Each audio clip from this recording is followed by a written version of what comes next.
क्या हुआ था, कुछ आइडिया देंगे हमें? कल हम बात कर रहे थे मतलब पदार्थों के पृथक्करण की विधियां। Good afternoon sir. हाँ, हेलो जी, आवाज आ रही है? ठीक। हाँ, हम कह रहे थे कल हम लोग पदार्थों के पृथक्करण की विधियां कर रहे थे, और कल हमने किया था रवाकरण या क्रिस्टलाइजेशन।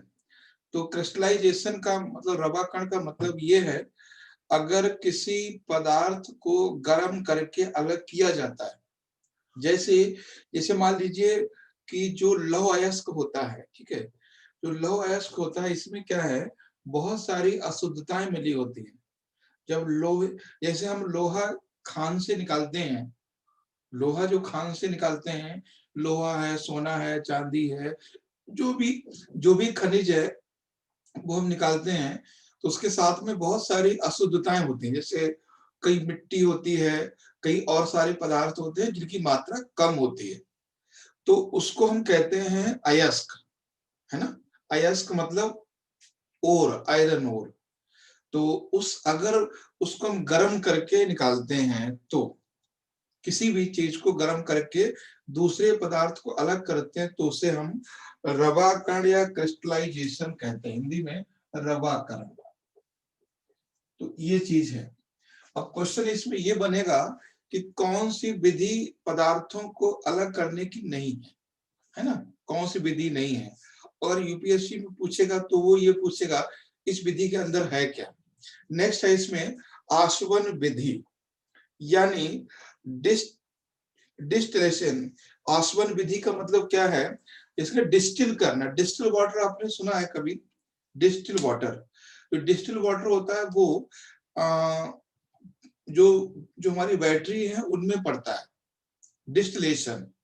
तो आसवन विधि को एक सीधे सीधे लिख सकते हैं कि आसवन विधि, आसवन विधि को कहते हैं डिस्टिलेशन, है ना। डिस्टिलेशन मतलब ये है डिस्टिलेशन, डिस्टिलेशन। अब ये डिस्टिलेशन है क्या, ठीक है। डिस्टिलेशन मतलब क्या है, जैसे मान लीजिए अगर हमें कोई पदार्थ है, अगर हम उसका जैसे कोई पानी हमने गर्म किया, ठीक है, पानी गर्म करते हैं, पानी गर्म करने के बाद हम पानी को, अगर जैसे पानी में ज्यादा नमक है या पानी में कोई भी अशुद्धता है, तो पानी को हम गर्म करते हैं और पानी को हम भाप में बदलते हैं, पानी को हम भाप में बदलते हैं, और उस भाप वाले पानी को यानी वाष्प को फिर से हम पानी बदलते हैं। तो इसी को हम कहते हैं आशुवन विधि या डिस्टिलेशन। और ये जो पानी है, वाटर है, इसमें कोई भी दूसरा पदार्थ नहीं होता है, केवल जल होता है, सिर्फ और सिर्फ जल होता है। और जो ये वाला जल है वो आपने देखा होगा, जब डॉक्टर लोग इंजेक्शन लगाते हैं, तो अगर कोई पाउडर वाला इंजेक्शन है तो उसके अंदर ये छोटा सा मतलब वाटर निकलता है, तो वो डिस्टिल वाटर ही होता है। देखा होगा आप लोगों ने, जैसे एक इंजेक्शन आता है स्ट्रेप्टोमाइसिन, जो टीबी में जो टीबी होता है उनको लगाया जाता है। और भी बहुत सारे ऐसे एंटीबायोटिक हैं जो शीशी में, कांच की उसमें आते हैं, ग्लास बोतल में, और उनमें पानी मिला के लगाया जाता है, और वो पानी जो है उस इंजेक्शन के अंदर ही पैकेट होता है, उसमें निकलता है, वो डिस्टिल वाटर होता है। तो लिख लीजिए इसमें क्या है, हाँ, जब दो पदार्थों को जब दो पदार्थों को दो पदार्थों को गर्म करके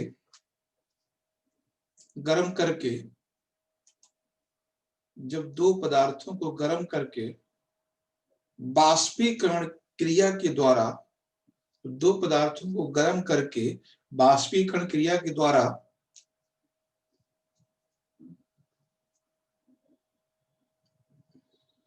अलग से उसे प्राप्त किया जाता है, अलग से उसे प्राप्त किया जाता है। जब दो पदार्थों को गर्म करके बाष्पीकरण द्वारा उसे अलग से प्राप्त किया जाता है तो उसे हम आसवन विधि कहते हैं। अब देखिए इसमें क्या लिखना है, इंग्लिश में समझ लीजिए क्या लिखना है।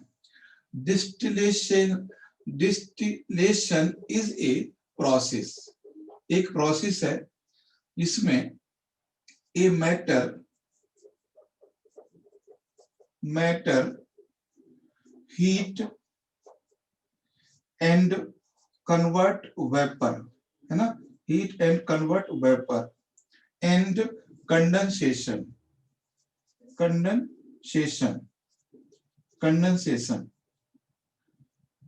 गेट ए प्योर मेटल, देखो डिस्टिलेशन एक प्रोसेस है जिसमें मैटर को गर्म और वेपर में बदला जाता है, और उसके बाद कंडेंसेशन का मतलब क्या होता है, जब किसी भी, जैसे देखिए क्या होता है, जैसे ये मान लीजिए ये कोई पानी है ना, ये पानी है, इस पानी को हमने यहाँ से गर्म किया, अब ये जो पानी है, अब ये उबलेगा, बॉयल होगा, उसके बाद ये वाष्प में बदलेगा, वेपर में, ठीक है। अब इस वेपर को क्या करते हैं, किसी पाइप के थ्रू, इस वेपर को किसी पाइप के थ्रू यहाँ ले जाते हैं, ठीक। अब यहाँ पे क्या है, यहाँ पे टेम्परेचर क्या कर देंगे, डाउन कर देंगे, यहाँ टेम्परेचर को हम लो कर देंगे। जब यहाँ टेम्परेचर को हम लो कर देंगे तो water vapour convert into water, और ये वाटर वेपर यानी जो वाष्प है, जो ये जो वाटर में कन्वर्ट होती है, इसी प्रोसेस को हम कहते हैं कंडेंसेशन यानी शगनन, ये है, इसी को हम कंडेंसेशन या शगनन कहते हैं, कंडेंसेशन और शगनन कहते हैं, ठीक है, कंडेंसेशन और शगनन कहते हैं। ये समझ में आया, ये प्रोसेस बना लेना डायग्राम, ये काफी इंपॉर्टेंट है और ये पूछा जाता है, और यही हम लोग हर जगह देखते हैं, है ना। जैसे आपने देखा होगा, अगर आप गर्मी के मौसम में, है ना, गर्मी के मौसम में ही अगर आप फ्रिज से, है ना, फ्रिज से कोई बोतल निकालते हैं तो क्या होता है कि जब बोतल बाहर रखते हैं फ्रिज से निकाल के टेबल पे, तो थोड़ी थोड़ी उसमें बूंदे सी आ जाती है। बूंदे क्या है कि जो बोतल के आसपास में जो जलवाष्प है, जो हमें दिखाई नहीं देता है, उसको हम बोलते हैं ह्यूमिडिटी। वो धीरे धीरे क्या होता है, बोतल पर जैसे ही लगता है, बोतल के पास जैसे ही वो जाता है, वैसे ही उसमें कंडेंसेशन होता है, यानी सघनन की क्रिया होती है। और जो बोतल आपने निकाली है, वो बोतल कैसी है, उसका टेम्परेचर लो है, तो टेम्परेचर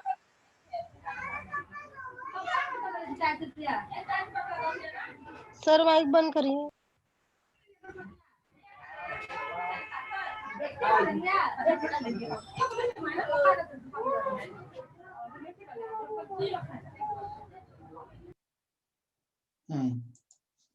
ठीक है।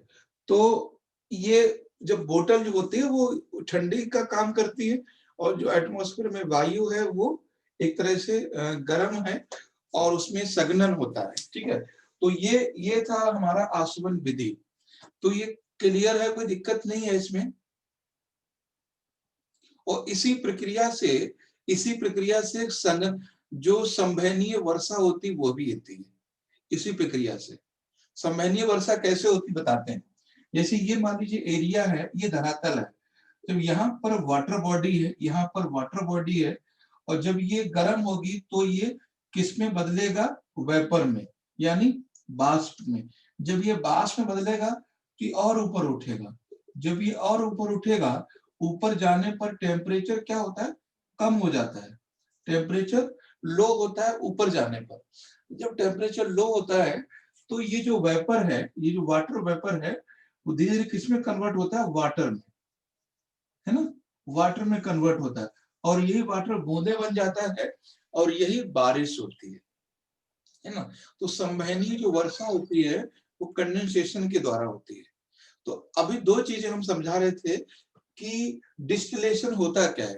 तो डिस्टिलेशन किसी भी पदार्थ को गर्म करके उसे असंघनन की क्रिया से, उसे संघनन की क्रिया से प्राप्त किया जाता है।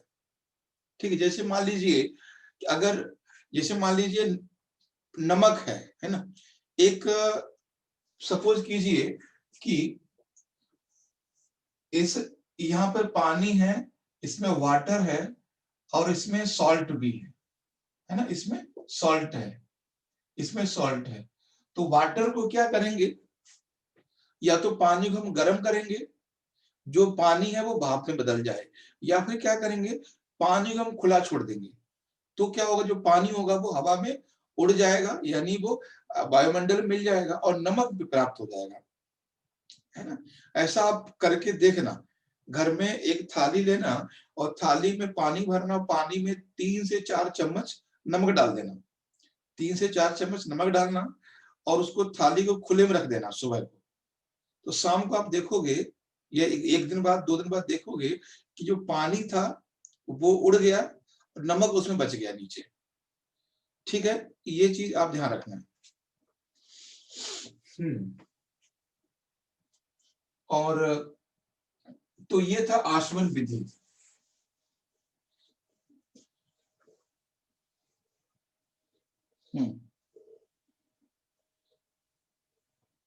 दूसरी हम बात, दूसरी विधि है इसमें, वो है,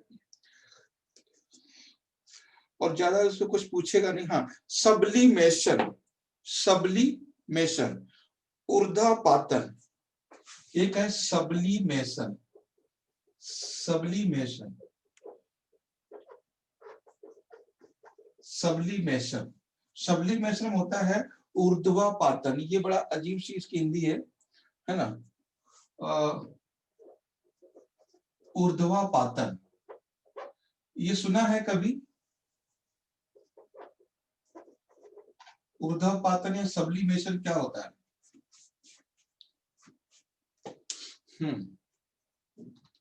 बता सकते हैं?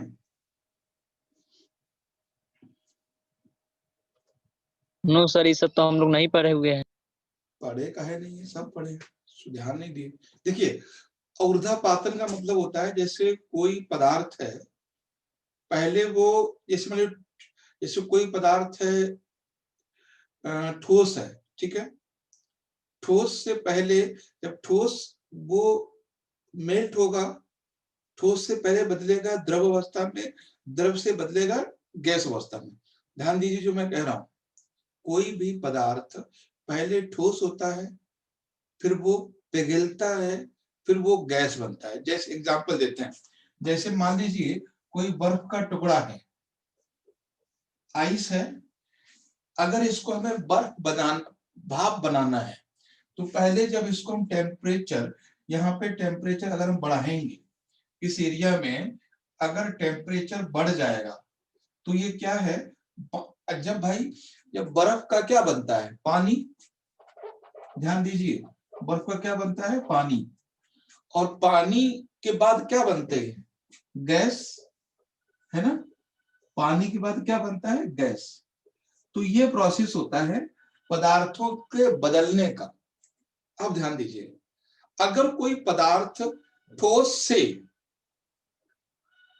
द्रव में बदले बिना गैस में बदल जाता है, अगर कोई पदार्थ, जैसे मान लीजिए अगर कोई पदार्थ ठोस अवस्था से द्रव अवस्था में बदले बगैर गैस अवस्था में बदल जाता है, या गैस अवस्था से ठोस द्रव अवस्था में बदले बगैर, है ना, ठोस अवस्था में बदल जाता है, इसको हम बोलते हैं ऊर्ध्वपातन, ऊर्ध्वपातन या सब्लिमेशन। देखो एग्जांपल देखो, जैसे मान लीजिए आप, बहुत सिंपल सी बात है, जैसे आप आप चाह रहे हैं कि यहाँ जो जो एयर में पानी है, सपोज कीजिए जो एसी होता है, एसी आपने देखा है, एसी के नीचे एक पाइप लगा होता है, पाइप से पानी आता है। जो पाइप एसी से जो नीचे पानी आया, वो एसी वाला पानी कौन सा है? वाष्प वाला। यानी जो रूम में एक वाष्प, जो ह्यूमिडिटी थी, वो एसी ने कैप्चर की और एसी ने उसको पानी में बदल दिया, यानी गैस से पानी में। अब वो पानी हमें मिल गया बाल्टी में, किसी बर्तन में।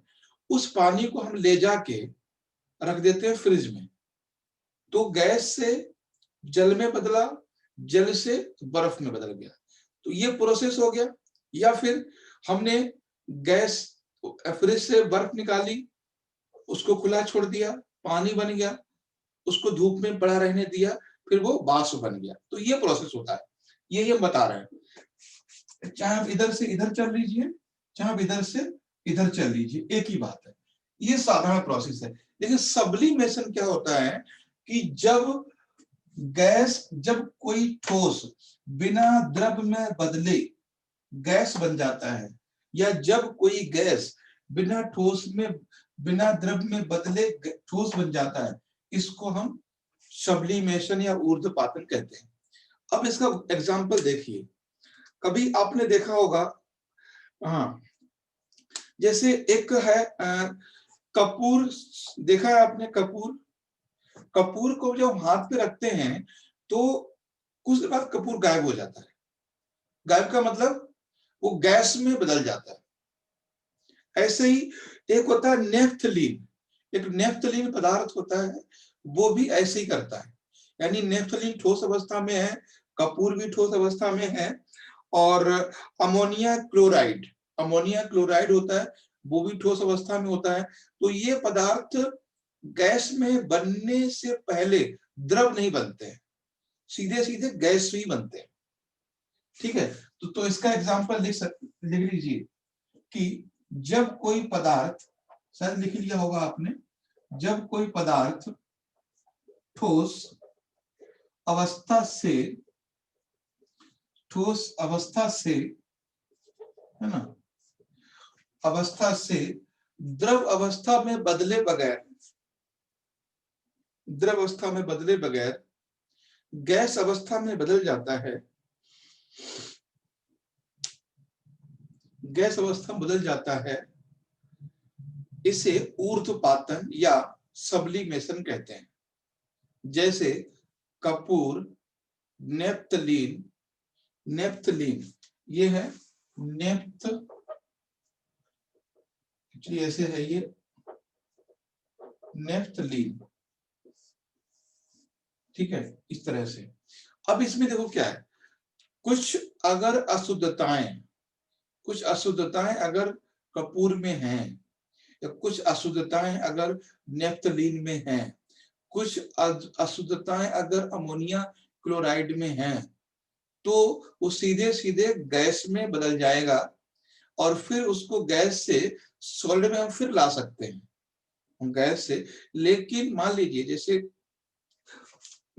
कपूर है 1 kg, ठीक है, 1 kg कपूर है, ठीक, और इसके साथ में 200 ग्राम कुछ और मिला हुआ है, मतलब कोई अलग पदार्थ है जो कपूर नहीं है। तो क्या करेंगे, इसको सब्लिमेशन विधि द्वारा कपूर जो वो गैस में बदल जाएगा और ये पदार्थ यही रह जाएगा, और फिर सब्लिमेशन द्वारा ही इसको ठोस में ले आया जाएगा। ये कहते हैं हम सब्लिमेशन या ऊर्ध्वपातन। ठीक है, कोई कंफ्यूजन नहीं है? गुड्डू समझ में आ रहा है? Yes sir. क्या समझ में आया? कपूर कैसे कैसे गायब होता है? सब्लिमेशन से। कुछ ऐसे पदार्थ होते हैं जो बिना द्रव में बदले सीधे गैस में बदल जाते हैं। ठीक है, उसके बाद हम देखते हैं एक पदार्थ की अवस्था में परिवर्तन। Change in state of matter, change in state of matter. ठीक है, पदार्थों की अवस्था में परिवर्तन, पदार्थों की अवस्था में परिवर्तन।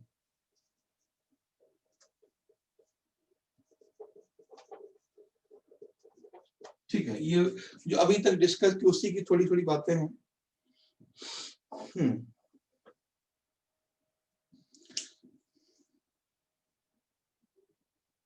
तीन ही अवस्थाएं हैं, तीन अवस्थाएं। कैसी? पहला पहला इसमें है मेल्टिंग पॉइंट, मेल्टिंग पॉइंट, इसको हिंदी में कहते हैं द्रवणांक। हिंदी बड़ा टफ है, द्रवणांक। ठीक है, मेल्टिंग पॉइंट। उसके बाद है हिमांक, फ्रीजिंग पॉइंट। ठीक है, फ्रीजिंग पॉइंट, हिमांक। तो ये दो चीजें हैं। अब यहाँ से बहुत सारे क्वेश्चन बनते हैं आपके प्रैक्टिकली। दिमाग सर, हिमांक, दिमाग। अरे भाई हिमांक है, हिमांक, हिमांक ऐसे। ठीक है, हिमांक। तो बस सिंपल से समझना है कि मेल्टिंग पॉइंट क्या होता है, बता दीजिए। पहले भी मैंने इसका जिक्र किया है शायद कहीं, बताएं क्या होता है मेल्टिंग पॉइंट।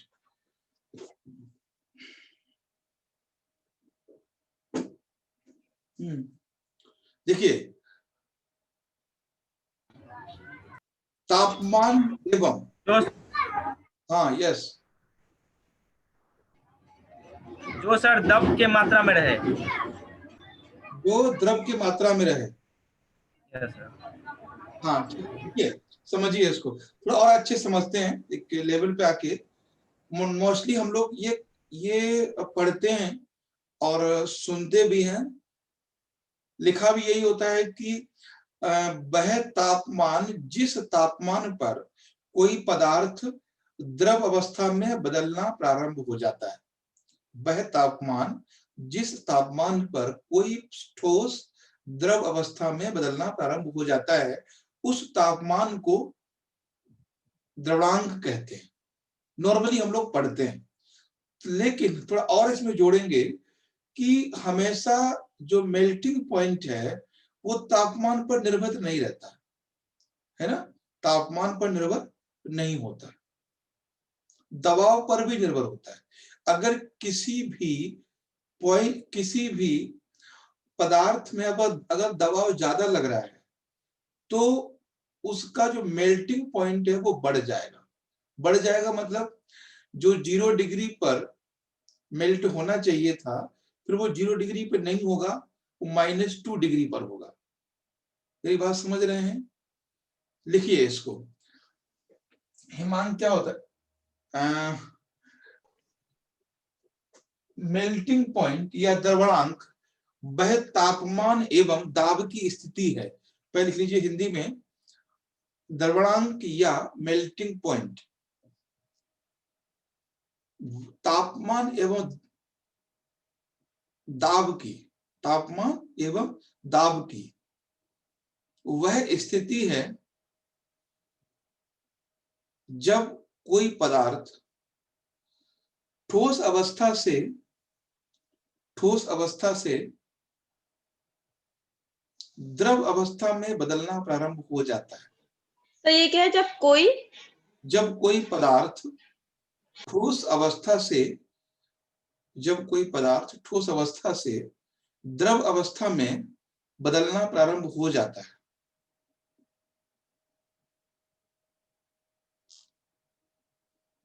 उस स्थिति को मेल्टिंग पॉइंट या द्रवणांक कहते हैं।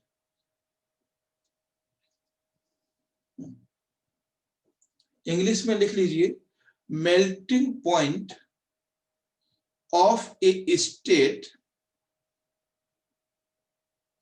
Temperature and pressure.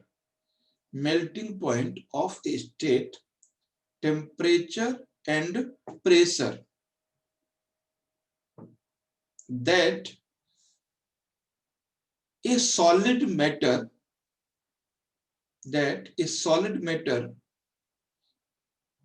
convert into liquid matter,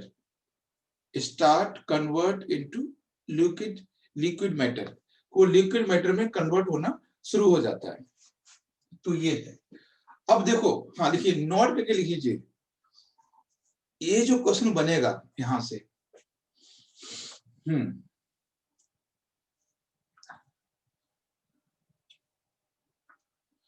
आयतन एवं वायुदाब, देखिए आयतन एवं वायुदाब, आयतन एवं वायुदाब, यहां से क्वेश्चन पूछा जाता है, बहुत इंपॉर्टेंट पॉइंट है। आयतन एवं वायुदाब द्रवणांक को प्रभावित करता है, यानी मेल्टिंग पॉइंट को प्रभावित करता है। आयतन एवं वायुदाब द्रवणांक को प्रभावित करता है। Melting point is affected by pressure and temperature, pressure and mass, pressure and mass, sorry pressure and volume, mass नहीं, प्रेशर एंड वॉल्यूम। आयतन और वायुदाब प्रभावित करता है। अब लिखिए हिंदी में नेक्स्ट पॉइंट, वायुदाब बढ़ने पर, वायुदाब एवं आयतन बढ़ने पर, दोनों लिख लीजिए, वायुदाब एवं आयतन बढ़ने पर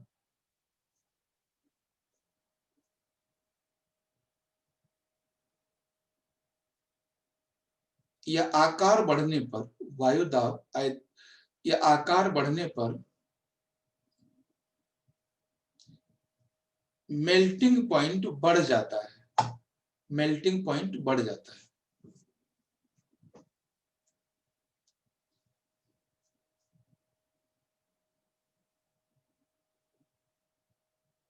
ठीक है ना। वायुदाब कम होने पर, वायुदाब नहीं, पहला तो सेंटेंस क्या लिखा मैंने, कंफ्यूज हो गया। पहला क्या लिखा है बताएं कोई? वायुदाब आयतन बढ़ने पर, आकार बढ़ने पर मेल्टिंग पॉइंट बढ़ जाता है। ठीक है, हाँ। वायुदाब कम होने पर, वायुदाब एवं आकार कम होने पर मेल्टिंग पॉइंट घट जाता है। अब इसको प्रैक्टिकली अप्लाई करके देखिए। देखो यहाँ पे समझ लीजिए, ये चीजें सिर्फ 6 क्लास की हैं, लेकिन ये समझ में नहीं आती लास्ट पीरियड तक। और ऐसा नहीं है, सही बताएं, जो हम ये बात कर रहे हैं वो केवल 6 और 7th 8th की हैं, ज्यादा बड़ी बातें नहीं है।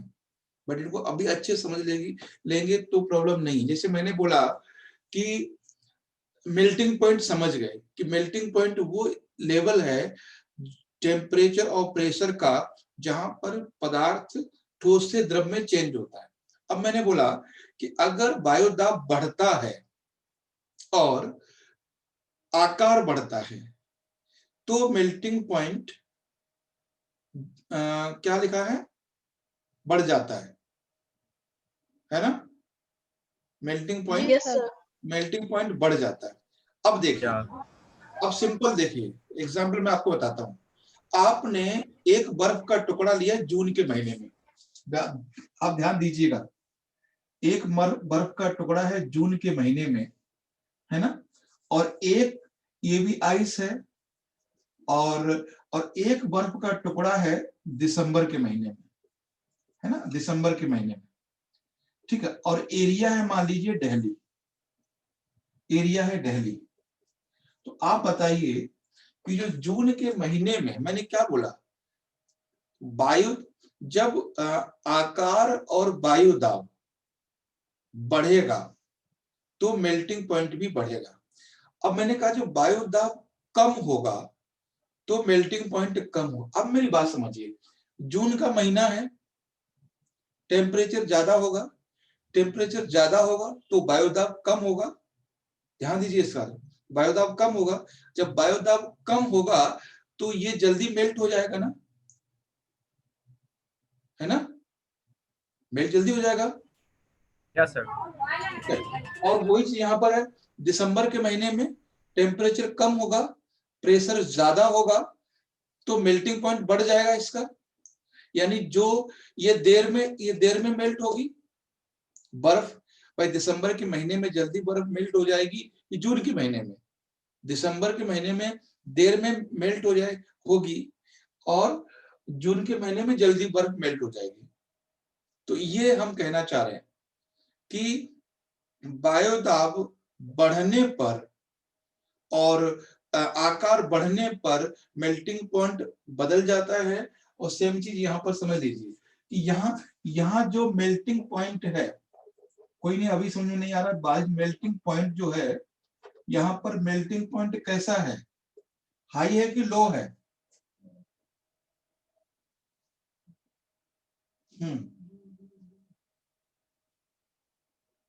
बताएं।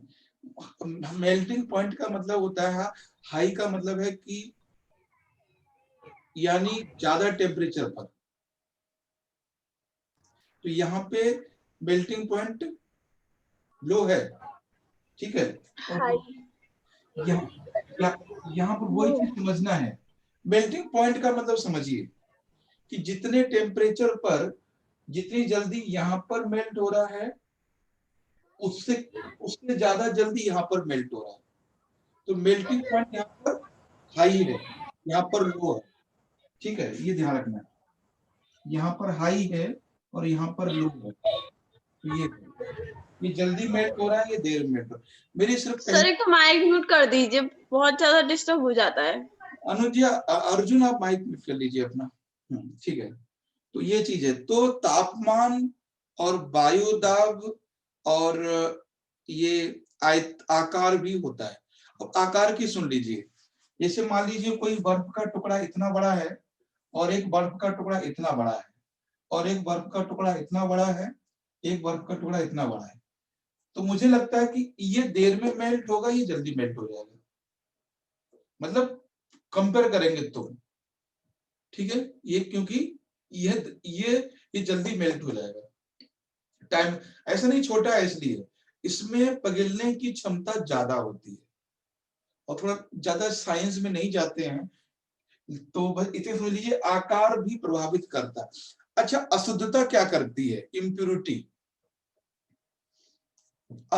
लिखिए अशुद्धता बढ़ने पर, लिखिए नेक्स्ट पॉइंट, अशुद्धता बढ़ने पर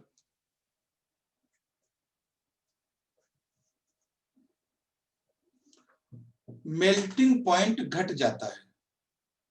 अशुद्धता बढ़ने पर मेल्टिंग पॉइंट घट जाता है, यानी वस्तु आसानी से मेल्ट यानी आसानी से द्रव अवस्था में बदल जाती है। अशुद्धता बढ़ने पर मेल्टिंग पॉइंट कम हो जाता है, यानी अशुद्धता होने पर वस्तुएं जल्दी से पिघल जाती हैं या मेल्ट हो जाती है, ठीक है। तो increaseness in impurities in matter decrease melting point. Increaseness of impurities in matter decrease melting point. अब समझिए इसको कैसे, देखिए बहुत सिंपल सा एग्जांपल लेते हैं हम आपको।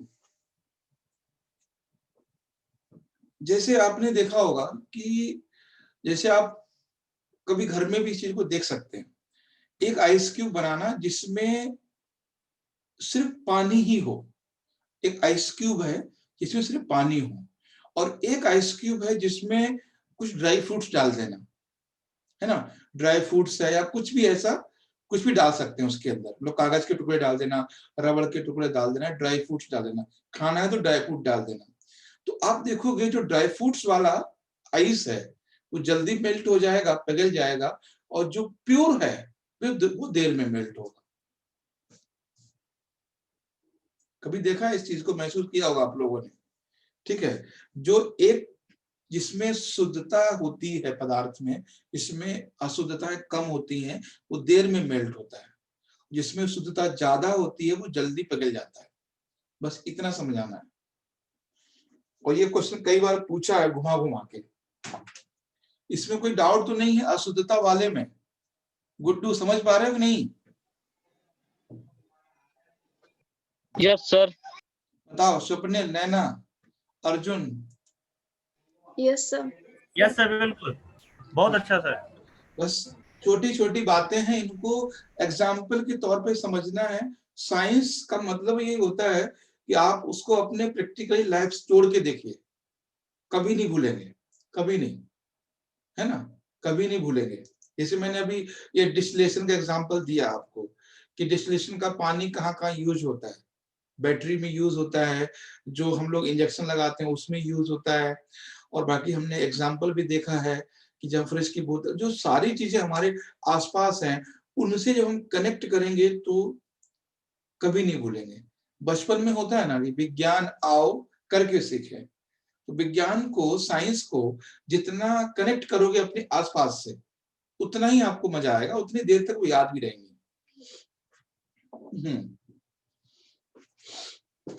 तो ये है द्रवणांक, मेल्टिंग पॉइंट।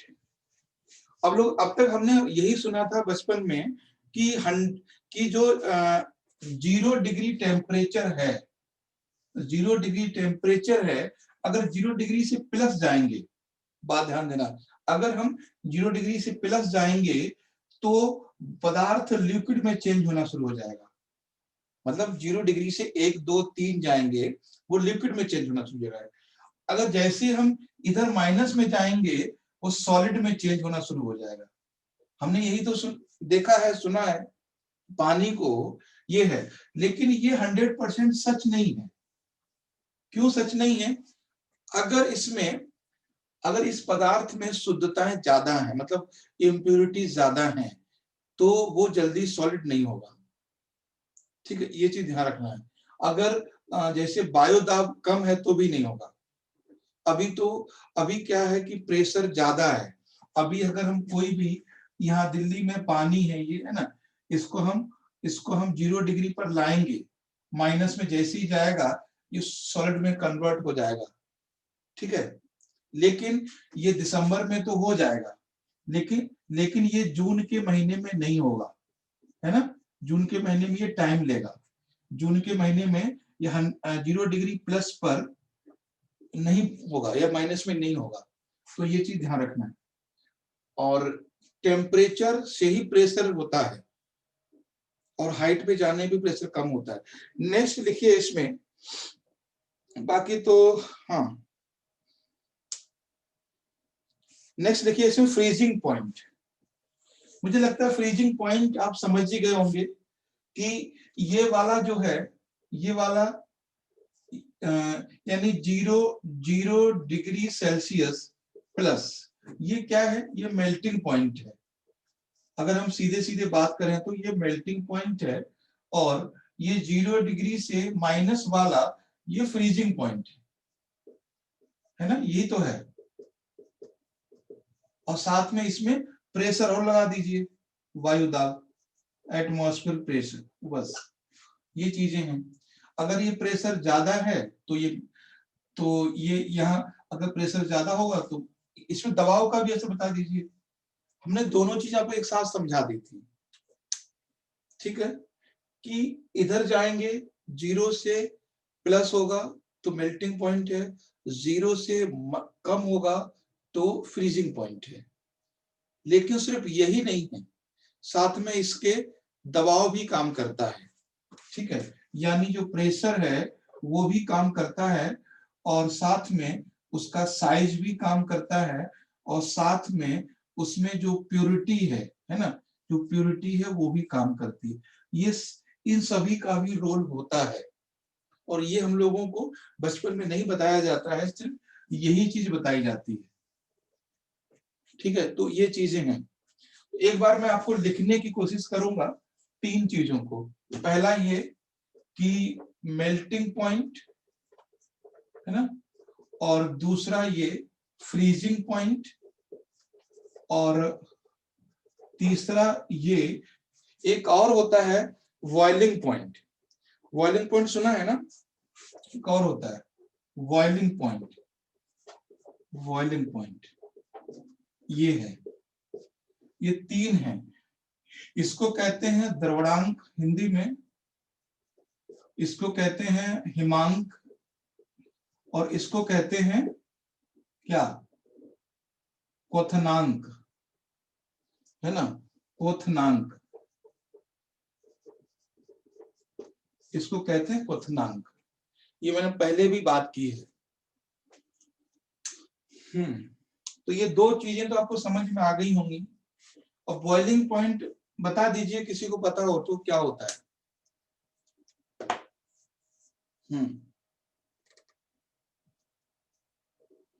एक और तो खैर एक चीज और होती है, वेपोराइजेशन यानी वाष्पीकरण। वो तो पता ही होता है सबको, वाष्पीकरण, है ना? वेपोराइजेशन, वेपोराइजेशन क्या होता है? वाष्पीकरण वो तो खैर सबको पता ही होता है, ठीक है।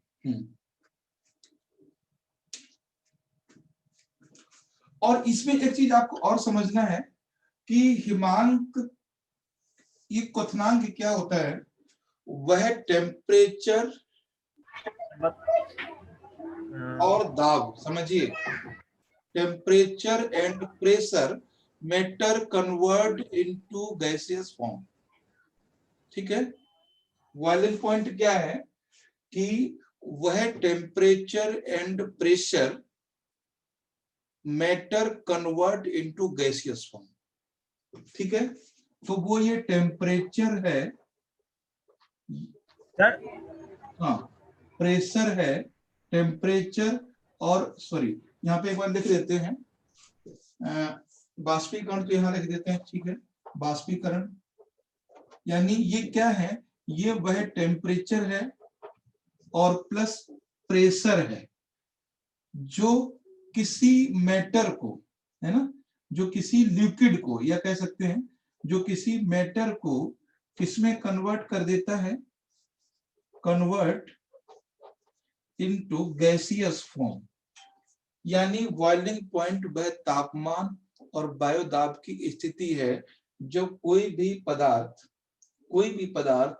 गैस में बदलता है, उसे हम बॉइलिंग पॉइंट कहते हैं।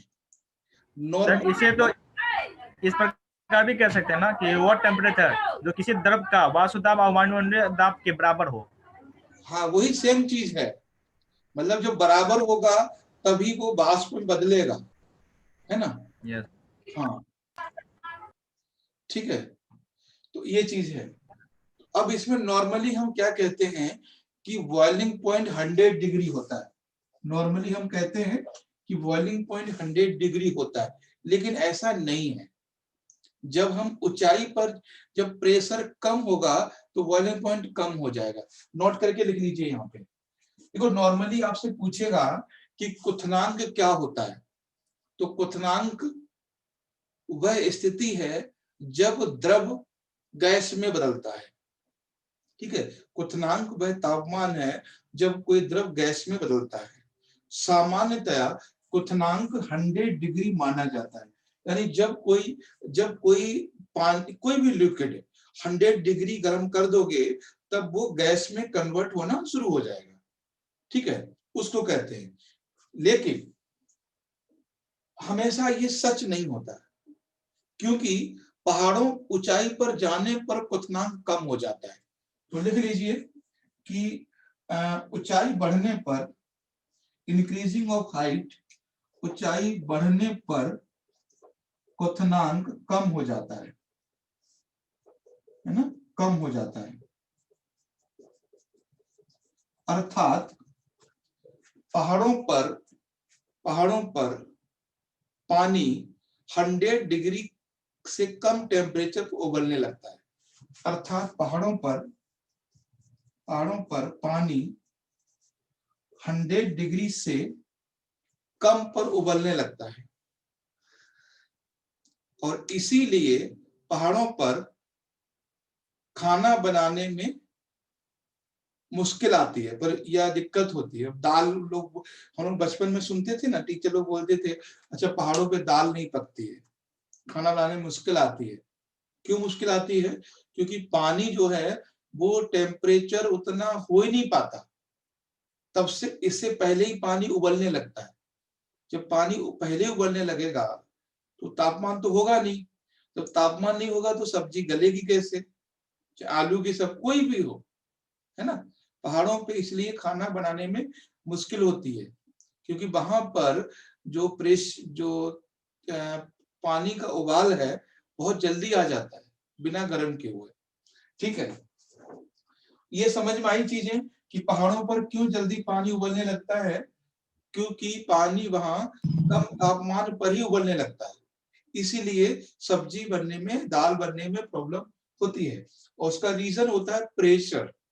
प्रेशर जैसे ही कम होगा वैसे ही क्वथनांक कम हो जाएगा। प्रेशर कम होने, दबाव कम हुआ, पानी कम पे उबलने लगा, है ना, ये चीज। अगर एक बार क्वेश्चन ये आपके दिमाग में भी आ सकता है कि हम पानी को, ये मान लीजिए वाटर है ना, वाटर में दो चीजें हैं H2O, वाटर में दो चीजें हैं H2O। ऐसी कौन सी विधि है कि हम इसको बिना गर्म किए अलग कर सकते हैं? बिना गर्म किए हुए अलग कर सकते हैं। वाटर में हाइड्रोजन होता है और ऑक्सीजन होती है और कुछ मिनरल्स होते हैं, ठीक है। और जब हम पानी को गर्म करते हैं तो वही मिनरल जो है पानी में घुल जाते हैं और इसीलिए पानी का जो टेस्ट है वो अलग हो जाता है। इसलिए गर्म पानी पीने में अच्छा नहीं लगता, ठंडा अच्छा लगता है, ठीक है। इसीलिए पानी को गर्म करने में उसका टेस्ट चेंज हो जाता है क्योंकि जो इसके अंदर खनिज हैं वो घुल जाते हैं पानी में।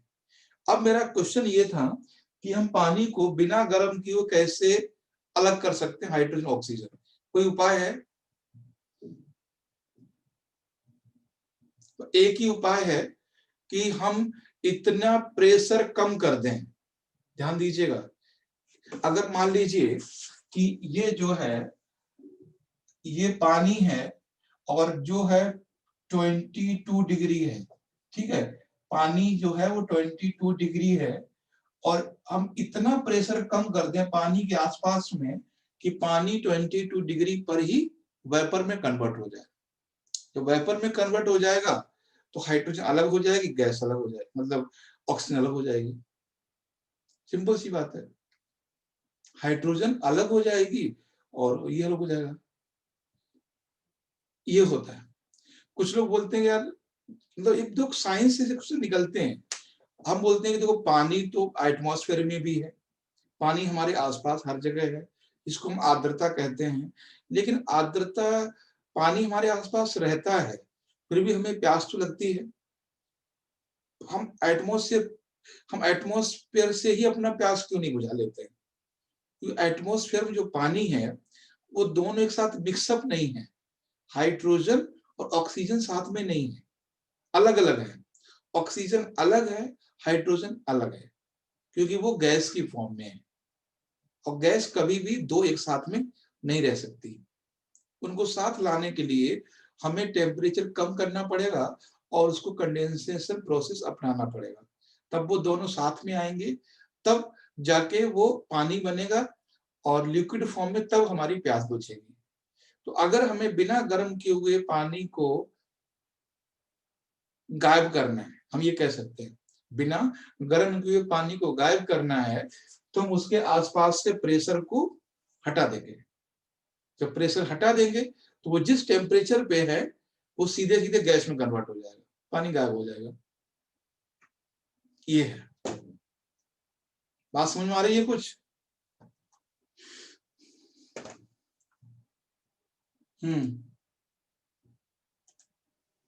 गुड्डू, स्वप्निल, नैना बताएं। अर्जुन, क्लियर है ठंडा? यस यस सर, बिल्कुल। हाँ, और ये बस लिखते जाना है, अप्लाई करते जाना है चीजों को, और कुछ भी नहीं है उसमें नया। ठीक है, अब हम लोग नेक्स्ट देखते हैं। इसमें ये तो हो गया आपका बॉइलिंग पॉइंट, एक था मैंने बाष्पीकरण, है ना, यानी बाष्पन होता है क्या, बाष्पीकरण क्या होता है, वेपोराइजेशन। बताओ गुड्डू, भाषा में बताओ कि बाष्पीकरण क्या होता है। वाष्पीकरण होता है सर। अच्छा, वेपोराइजेशन और बॉइलिंग पॉइंट में डिफरेंस बता दो क्लियर करके हमें, मतलब क्वथनांक में और वाष्पीकरण में अंतर क्या है, या एक ही चीज है। कितनी छोटी सी बात है ये, और सबको पता है गुड्डू, तुम्हें भी पता है, सबको पता है, बस प्रॉब्लम क्या है कि उसको बोलना नहीं आ रहा है। बताओ, कोई बताओ, सुप्रीम बताओ, नैना, अर्चना जी बताएं, अर्जुन।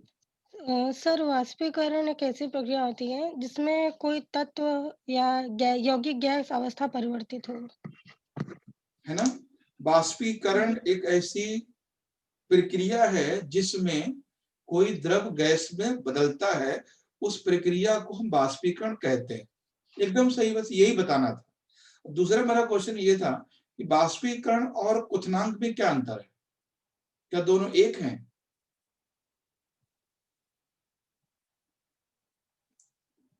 देखिए, क्वथनांक और क्वथनांक क्या है, क्वथनांक एक टेम्परेचर है, एक वो स्थिति है जिस स्थिति में बाष्पीकरण होता है ना। क्वथनांक is a status, is a state, is a condition. कौन सी कंडीशन है, जिसमें टेम्परेचर 100 डिग्री से ज्यादा हो या प्रेशर कम हो। तो जो क्वथनांक है वो एक स्थिति है, या एक तापमान है, या एक तापमान बिंदु है। जो तापमान और वायु दाब का एक ऐसी स्थिति है जिसमें पदार्थ, उस स्थिति में पदार्थ गैस में बदलता है। और बाष्पीकरण क्या है, द्रव का गैस में बदलने की प्रक्रिया को कहते हैं, है ना। तो बाष्पीकरण एक प्रक्रिया है, एक प्रोसेस है, जबकि क्वथनांक एक तापमान और एक स्थिति है। यही है,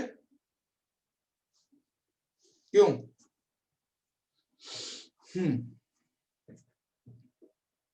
यस सर। हाँ, तो बस इसी चीजों को समझना है। चाहो तो आप इसको नोट भी कर लेना कि क्वेश्चन, क्योंकि देखो क्या है ना, बोलना ही तो सीखना है, बाकी सब तो है ही, बोलना सीखना है सिर्फ। यूपीएससी तैयारी में कुछ भी नहीं है, खाली बोलना है।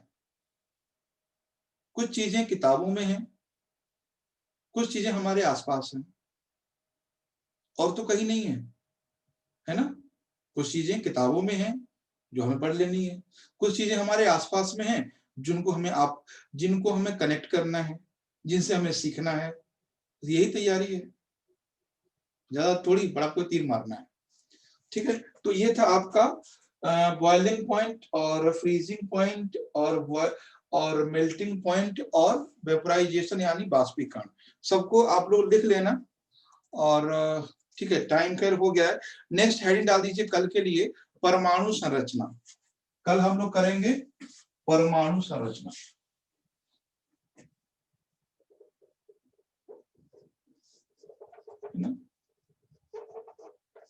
ठीक है, यानी न्यूक्लियर एनर्जी। कल हम परमाणु संरचना करेंगे, एटॉमिक स्ट्रक्चर कैसे कैसे होता है, क्या इसका यूज है, उसकी बात करेंगे। ठीक है, तो अभी हम लोग यहीं पर रोकते हैं इसको। ठीक है, कोई डाउट तो नहीं किसी को, बताएं Guddu, Arjun, Naina. Sir no sir. ठीक है, तो फिर कल मिलते हैं। कल क्लास ऑफ नहीं रहेगी, ठीक है, जैसे क्लास चल रही वैसे चलेंगी। Okay sir.